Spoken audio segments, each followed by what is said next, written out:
I want to begin by reading a poem that appeared in America magazine in May that will just put us in the mood to be receptive and open to the Spirit, bring us to our center and to a place of quiet and receptivity.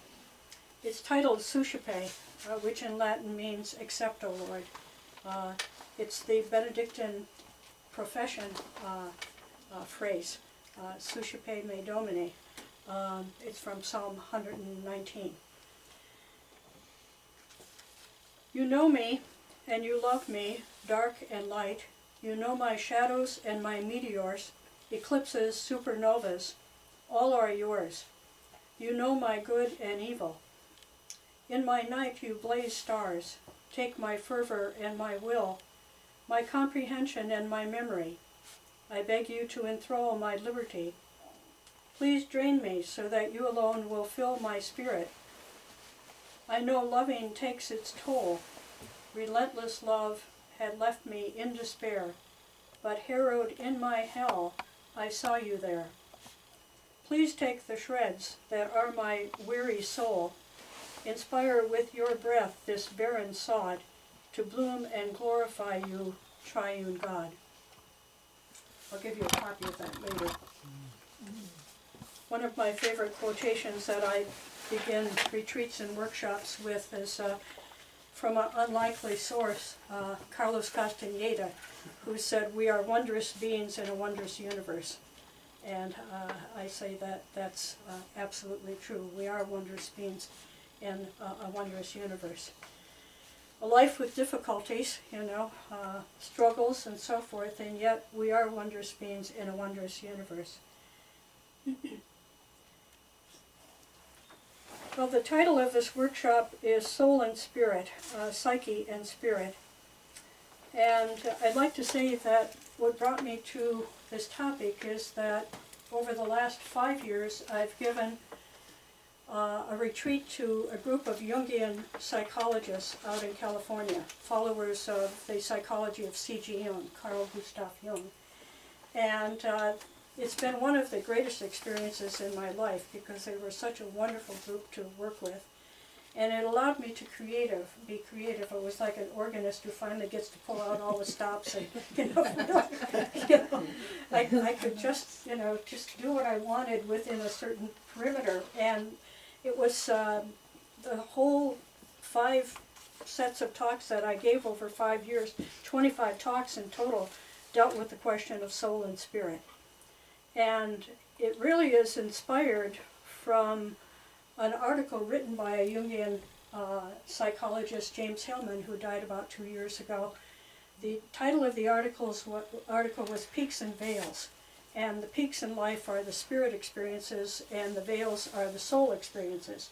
Now that's poetic and metaphorical, It's not a metaphysical definition or a theological definition.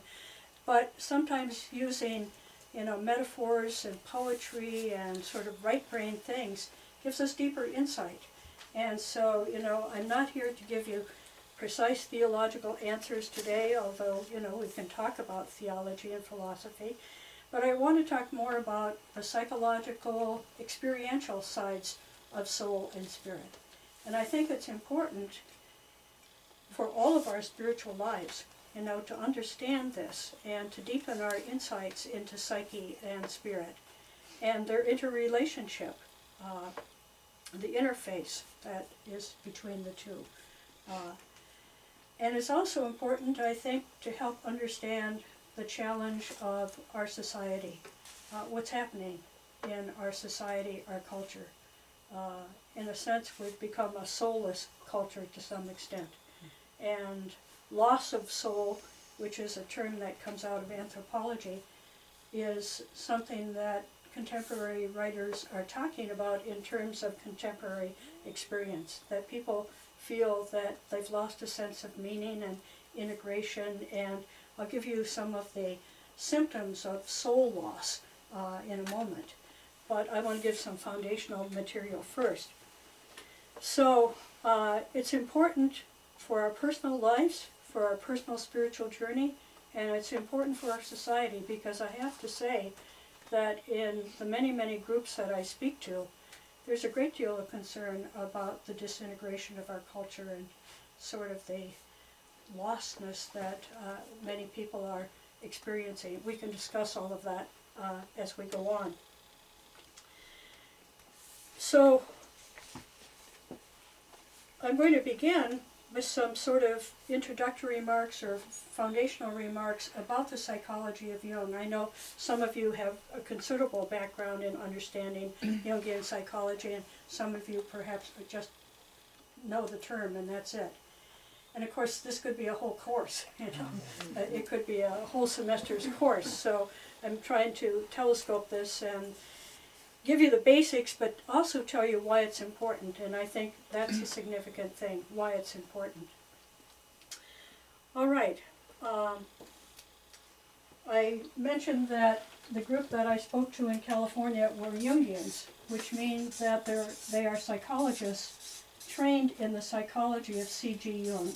C.G. Jung was a follower of Freud, and in fact his understudy and meant to be his successor, you know, and they had a difference of opinion and a fight and broke away, and we had a discussion about that at supper last night, because there's a film, what's the title of that film? A Dangerous Experiment. A Dangerous Experiment. It's very interesting, you know, Freud was sort of, you know, the great patriarch of the beginnings of depth psychology, and Jung was a brilliant younger psychologist, but Jung's experience in working with schizophrenics, particularly in a mental hospital, he began to differ with Freud, and I'll tell you basically the two approaches in a moment. But it was quite a confrontation for Freud, because they came to America together by ship back in about 1938, 39, I'd say, 37 maybe, and aboard ship, Jung decided to tell Freud that he was moving away from that school of psychology and going on his own. It was such a confrontation for Freud that Freud collapsed and fainted at the moment that he was told that. And of course, there's lots of psychological interpretations about, here was his beloved son, you know, who said, I'm leaving home, you know, all of those sorts of things. But that friendship broke up, and Jung went in his own direction. And what he observed in working with seriously ill people in the mental hospital is he felt that the psyche itself has a kind of teleology, a purpose. It's goal-directed, whereas Freud, I'll put this on the board in a minute, Freud was talking about just the pressures within the psyche, kind of mechanistic model, and Jung very much felt that there was a kind of spiritual element to this. Now, Jung had grown up in a household where his father was a Protestant pastor, and so he broke away from the kind of rigid Protestant background that he had, but he was very, very attuned to the spiritual. Okay, so this develops in his psychology. I think that a lot of the views that we have in our society about Freudianism and so forth it's not fair as far as what Freud actually felt. You know, pop psychology, that it's all about sex and so forth, you know. Freud is a lot more elaborate psychologist than just that. And in presenting this, I do not mean to be critical of standard psychological practice, you know, done by therapists and so forth. I think they do, by and large, an immense help to people. Counselors, I've got a good friend here who's a therapist, Carol Clendenin, who's retired but just going back to work part-time.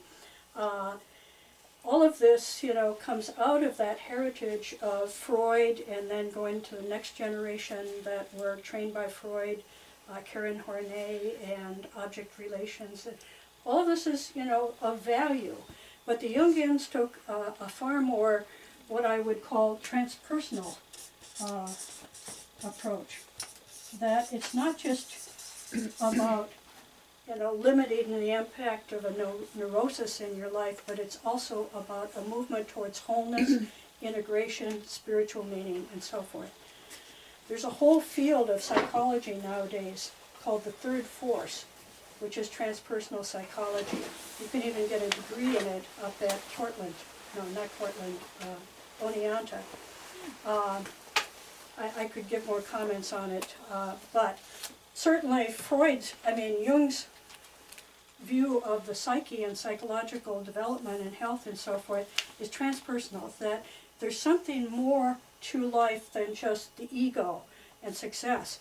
I'm not trying to get too technical, but the standard book for training psychiatrists, which as far as I know is still used, is Otto Fenichel, the psychoanalytic theory of neurosis.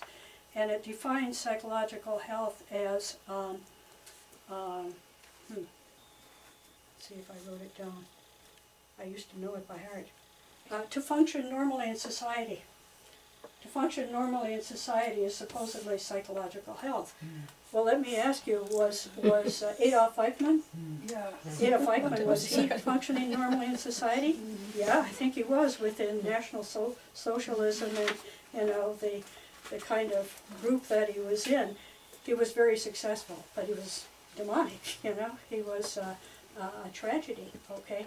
So there has to be more to the psyche than just functioning normally in society. And that's why Jung and his growing theory of what the psyche was all about was so important. So I'm going to put on the board a comparison between Freud and Jung. And each of these may be somewhat of a caricature, but as I said, I'm trying to telescope this and get it down to essentials. Freud talked about the subconscious.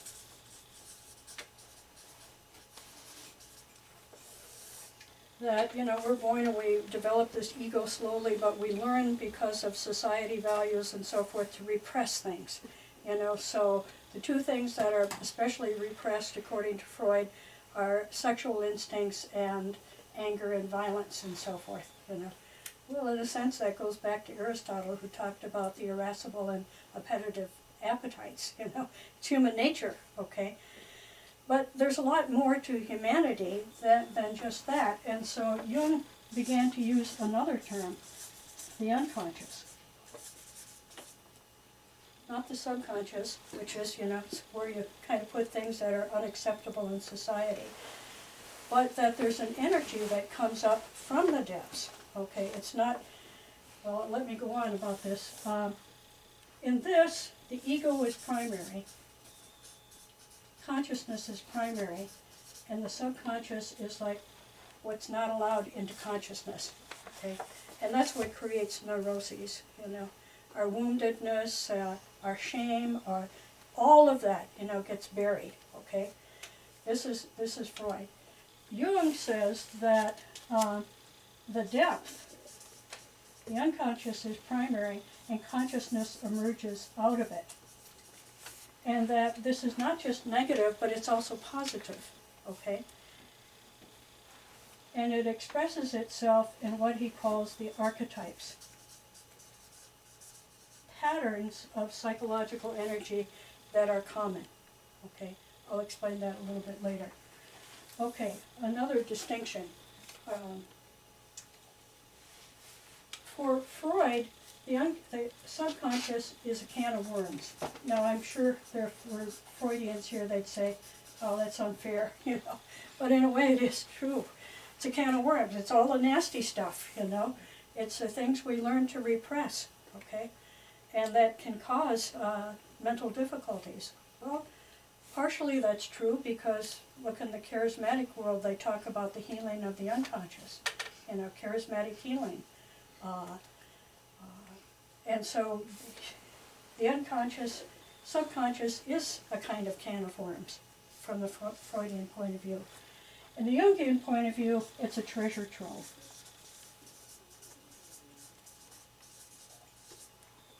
And so what we have to learn is to dialogue with the unconscious. We have to learn to integrate those aspects of ourselves that are buried and are the archetypes that arise out of the soil of the unconscious that can guide us and so forth. And so that Jung said that great mythology and literature and so forth are expressions of these archetypal themes. You may have watched the television series of Joseph Campbell on mythology. Joseph Campbell was the world's leading mythologist, but one of his famous books is The Hero of a Thousand Faces, and the hero myth is a basic myth. The hero myth, the hero of a thousand faces. So that there are thousands of expressions of the hero in films, in literature, in great mythology, and so forth. Campbell was a student at Columbia, and during the Depression, he couldn't get a job. And so he went off to a woods in Connecticut that somebody loaned him a cabin, and he wrote this book. It made him famous. Okay. When I was teaching at St. Louis, Joseph Campbell, I read, was offering a workshop, a weekend workshop in New York City. It was Thursday. I called up New York City Thursday morning and said, "When does that start?" "Tomorrow night." "Could I still get in?" "Yes." And I drove to New York, straight through. And got to meet Joseph Campbell. Now, in a sense, the hero myth is a symbol of the ego, okay? All the difficult journeys that a hero has to go through, you know. In fact, we could have a whole workshop on the hero myth, because it's a story of the ego, you know, moving into greater and greater integrations. So the pattern of the hero myth is this. The great heroes would be Odysseus, you know, and he is, you know, all the people who make the journey. Trying to think of, anyhow, the hero myth. Here's the basic pattern of the hero myth. First, you leave. You set out, you know. You leave where you're comfortable and home and consolidated, and move on to the unknown. You take the journey in search. And this is called the liminal phase. Limin means threshold. You go beyond the threshold. I had a person in a California Benedictine retreat who said that she went on a kind of desert experience, a workshop in California. And they spent the first evening preparing people for this journey, and then they set them out in the desert alone for like a little vision quest kind of experience. And she said, she thought, no problem, I camp alone, I've been out in the wilderness, no problem. Well, they laid a rope down in the desert, and they said, as soon as you step over that rope, you're into that second phase, and you know, we'll help you if you need it. We'll be at a distance, but you're out there in the desert alone. And she said, as soon as she stepped across the rope, her throat dried up. You know, she got full of all sorts of anxiety, and she just was aware of the power of moving beyond what you know, what's comfortable, into the unknown.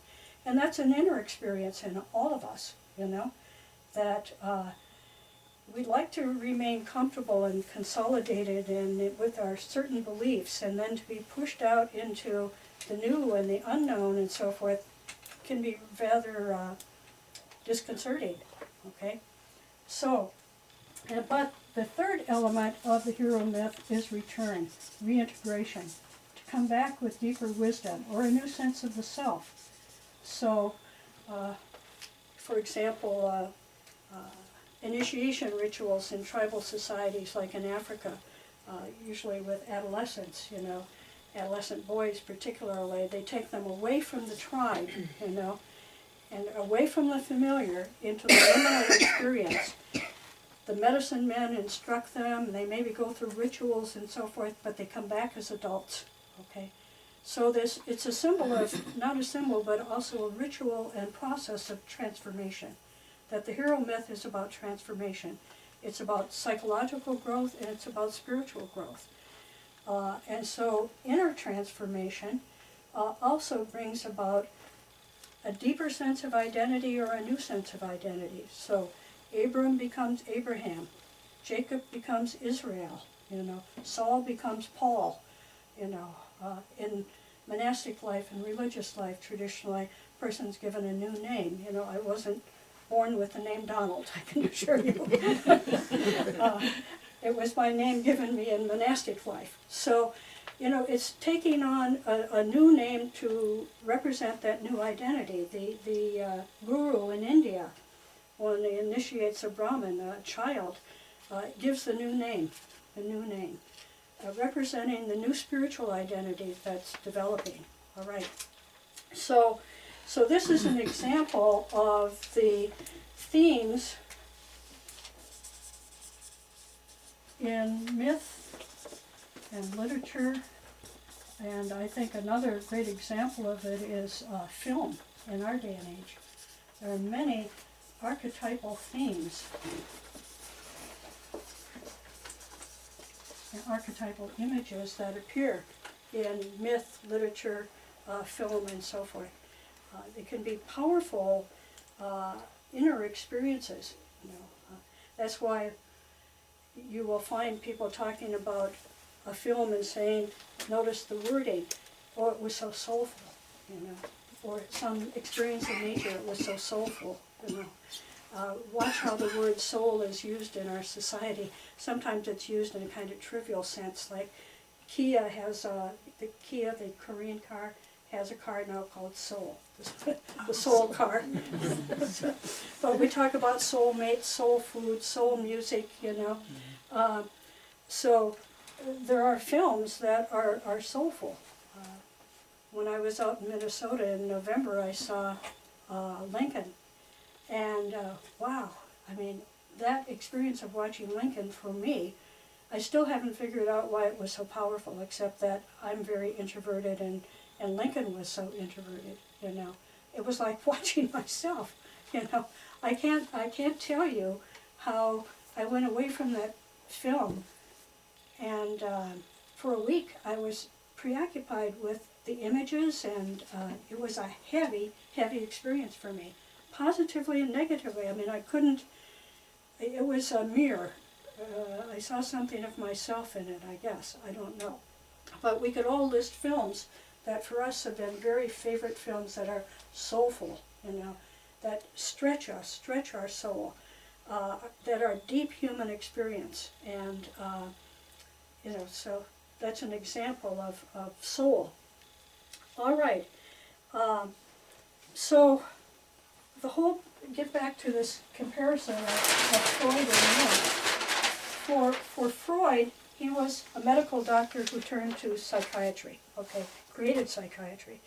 And for him, there was a kind of homeostasis of the psyche, of just balancing the pressures, hydraulics of the psyche for Freud. For Jung, it was about the journey. It was about integration, an ongoing depth that develops. And this happens, Jung says, because of the connection or the communication between the ego, which is our normal consciousness, normal identity, and the self with a capital S, the deep self. The deep self. And that's a key to Jung, is that there's this ongoing journey in life, which can be more or less conscious, maybe we're conscious of it and maybe we're not. But if we're really attuned to it, our dreams, life will speak to us in terms of intuitions into ourself. There's a great tendency in contemporary writing about the spiritual journey to talk about the false self and the true self. For example, Richard Rohr's recent book, Immortal Diamond, which I found a bit frustrating to read just because it wasn't clear enough, but some of the insights are marvelous. But the whole theme is, what's the difference between the false self and the deep self?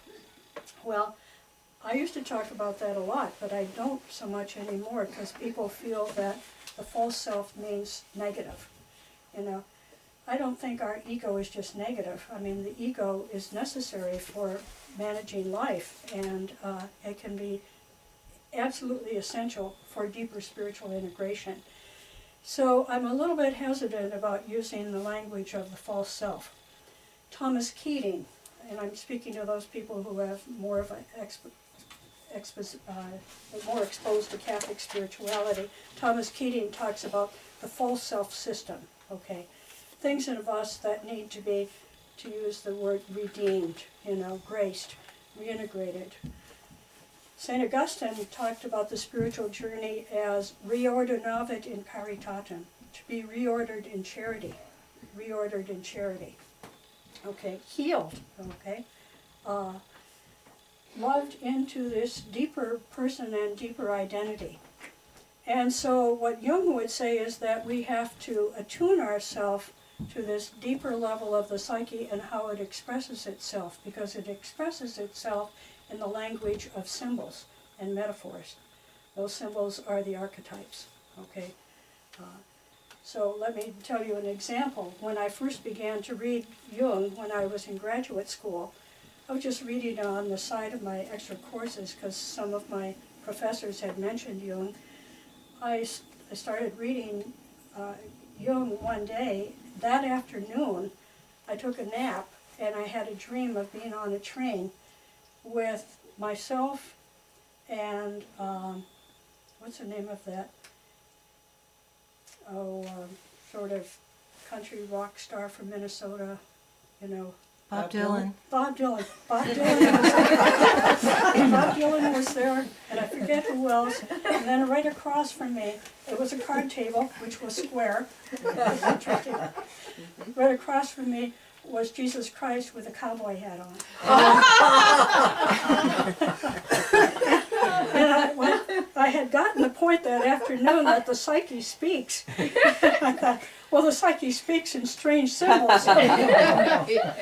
So, well, after another week of reading more Jung, I had a dream that a very good friend of mine, a cloistered Dominican sister, and I were, it was beginning to be dark, and we were in Poe Park in the Bronx, and we were running towards Poe's cottage, and we got to the threshold of the open area where the cottage was, and right in the screen door, who was it? Carl Jung.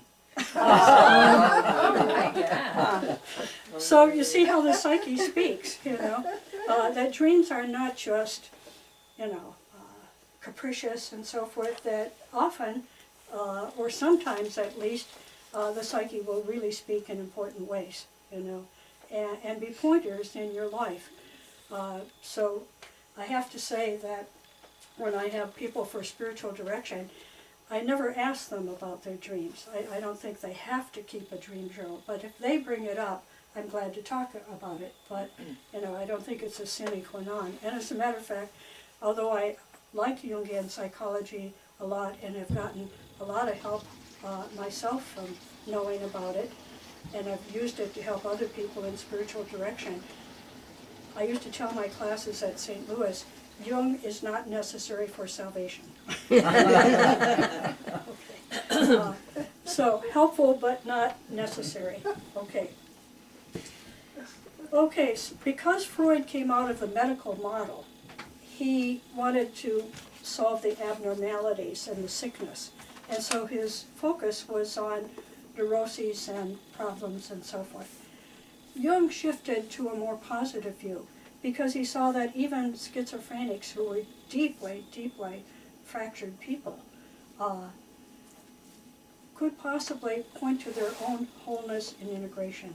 Okay, that if they were helped, they could be led out of it. So that's why Jung was so important. And I think it's a very, very important difference between the Jungian and the Freudian point of view. So Jung's view was deeply humanistic.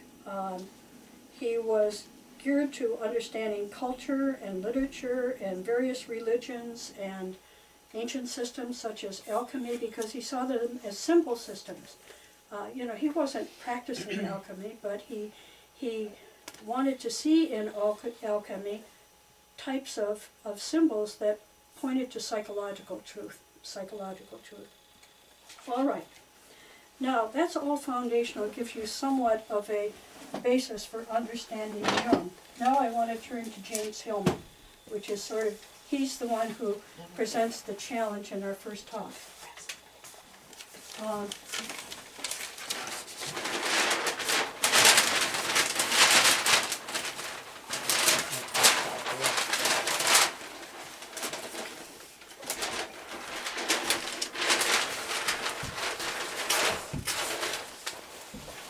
By the way, there are many criticisms of the Jungian school of psychology, and back in the 70s, one of the criticisms was that there was only 450 authorized or graduated Jungian analysts in the world. You know, most 40% of or 50% of their time was spent dealing with other Jungian analysts and training analysis. So pretty much of an ingrown group, you know. But the larger wisdom of the Jungian school is out there, I think, and certainly has entered into spiritual writing nowadays and so forth. So, based on Jungian work and the Jungian school, I want to talk about James Hillman, because it's his article that spurred my interest in this topic about psyche and spirituality, soul and spirit. James Hillman was a brilliant, he died about 2 years ago in Connecticut. He, brilliant Jungian analyst, a bit of a reformist within the Jungian tradition, a bit of a renegade.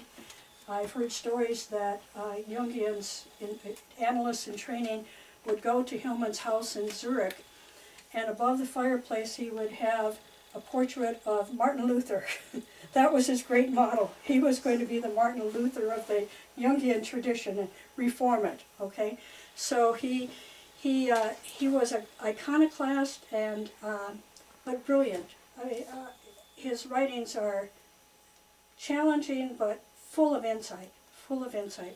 And he was made the director of the Zurich Jungian school for at least 10 years. And he was always considered sort of outrageous and, you know, challenging people too much, but he was so honored because of his brilliance. And so what I'd like to talk about is an article he wrote called Peaks and Veils. And I forget the subtitle. It's something about an understanding of the relationship between psychology and spirituality or something like that. He begins by quoting Keats, the poet, English poet, who said that the world is the veil of soul-making. The world is the valley of soul-making.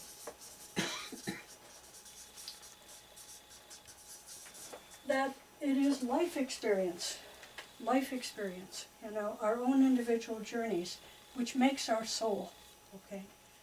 And some people grow in great depth of soul and wideness of soul, and some people seem to shrivel, you know.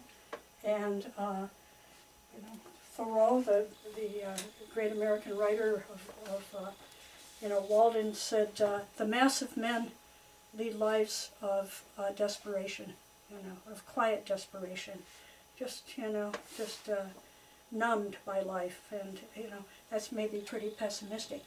But also, you know, there are people of great soul, and I'm not just talking about great personalities or well-known humanists or, you know, whatever they are.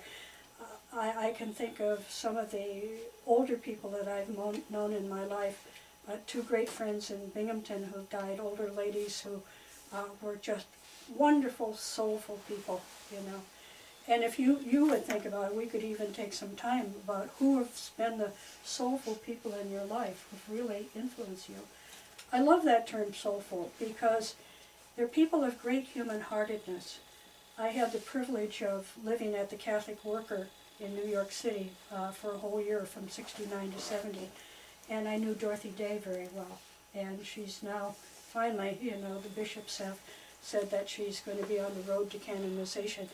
Dorothy told me she would never want to be canonized. Suzanne, when I told her, she said she would kill the bishops, which is funny because she was totally devoted to nonviolence. But what a soulful person. Dorothy was just so soulful. I mean, on the weekend she would listen to the opera on an old beat-up radio. She loved the opera. She loved Russian novelists. She had tremendous compassion for the poor and the downtrodden. The Catholic Worker was a place near the Bowery, for broken-down alcoholics. But what a wonderful sense of community we had in the Catholic Worker. It was a 5-story house with the soup kitchen on the first floor, the Catholic Worker newspaper on the second floor. Third floor was a women's floor where I lived with. Well, Dorothy had a private room on the end, and then I had a little cot and a card table right outside of her room. And then there were 3 or 4 women from the Bowery down at the end. And I could tell you stories about that. But Dorothy was a magnificently wide-souled person of just wonderful compassion and even a kind of lightness of spirit. One day we sat down in a little kitchenette we had with a small table, and my friend Mary Lathrop was there, and me and Dorothy and somebody else, and Dorothy said, "It's time for onion bagels." So somebody went out to get onion bagels and we made coffee. She had a kind of dedication to simplicity of life, but joy in the midst of her poverty and simplicity and so forth. Magnificent spiritual woman and leader in our society. When Notre Dame gave her an honorary medal, the Laetare medal, it said, "To Dorothy Day, who comforted the afflicted and afflicted the comfortable." Prophetic, strong prophetic person. Okay, so where was I on that? Well, the world is the veil of soul making. How does grace work in our life? It works, I think, largely through our ordinary contacts with people, our ordinary struggles. Bonhoeffer said God has to be met in the midst of life. And so grace is not just some sort of invisible juice that God turns on the faucet sometimes, I think grace is always working right through, Spirit is working through our world.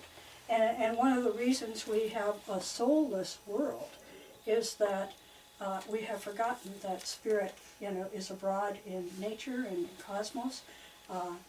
The medieval world talked about the world soul, and of course the church considered it heretical at one point, and I could comment on that. Jean Monnet is a good expert on that. So the immanence of the Spirit in creation has been forgotten, and the immanence of the Spirit in the person has been forgotten. Okay, so the rediscovery of soul in this deeper, wider sense is important. Now, what do we usually think of when we talk about soul? Well, it's the spiritual essence of ourselves. That's what we would say. And that's okay, because that's sort of what our churches have taught us, is that the soul is that spiritual part of us. And well, maybe it's not a part. We'd get wiser and say it's part of our, not just part, but our whole person. But it's a part of us that is eternal, and after we die, it goes to heaven, or wherever we're going, Well, that's okay, but I think if we discover soul in the sense that James Hillman was talking about, is that it's the heart. I've got some notes I'll give you in the next session this morning. It's the heart. It's the spiritual essence of the person. Now, our soul has Spirit in it. We have indwelling Trinity. We have the immanence of the Spirit in the person. But soul is individual, whereas Spirit is universal. Okay, that's one difference, and that's somewhat philosophical, but that's one difference. So, the West has inherited the sense of soul from Aristotle. And by the way, St. Paul talks about, he takes the typical view of the human person from the Greek world that were body, mind, and spirit, or psyche and spirit. Okay. So we've inherited in Christianity that division between body, mind, and spirit. Now I'm going to talk in the second part this morning how we got sort of off the track on some of this, okay, when it got translated out of Greek and to Latin and then to English and so forth. This is the point I want you to remember from this morning's talk, is that Hillman maintains that we've lost a sense of soul in Western Christian culture. I won't say just in churches, but Western Christian culture has lost a sense of soul in the last, I'd say, 4 or 5 centuries, okay? And that what we've ended up with is a kind of dualism of body versus spirit. We somehow then think that body is unfriendly to spirit, and that there's a kind of battle between body and spirit, okay? And that's how we interpret Paul about the flesh and the spirit, but that's not exactly what Paul meant by the flesh. It's everything that opposes Christ, okay? So, this is the point that Hillman is making, is that we've lost this part. We've lost the sense of soul. And it's soul that makes the connection between spirit and body. It's the third, it's the in-between, okay? And he feels that in terms of spirituality and psychological insight and so forth, we need to rediscover soul, and we need to discover how to nurture soul and how to expand the soul. You know, St. Benedict, in the Rule of Benedict in the prologue says, as we run the way of God's commandments, our hearts expand. Now the heart is the psyche. Our hearts expand, okay? What else expands the heart, you know? I think the richness of human experience. And I'm getting ahead of the story a little bit, but, in Philippians 4, when St. Paul says, this is the usual translation, fill your minds, but the Greek will say psyche, fill your minds, and we think of mind as up here, okay? But it's fill your heart with the true, the good, the beautiful, the noble, the worthy of praise, you know? Why would Paul say that? And I hardly ever hear that preached about, but it's so important, you know? Fill your soul with the true, the good, the beautiful, the noble, the worthy of praise, okay? Because the soul, Hillman says, and you will find it used in much literature and poetry and so on, the soul is a vessel. Tertullian, the church father, said, the soul is a vessel. It's a container for the spirit, okay? And so that we can widen the heart. We can widen that vessel. For example, I just picked out one book here. It's called The Inner Journey, Views from the Jewish Tradition. And it's about the vessel of the soul. Where does he say that? Well,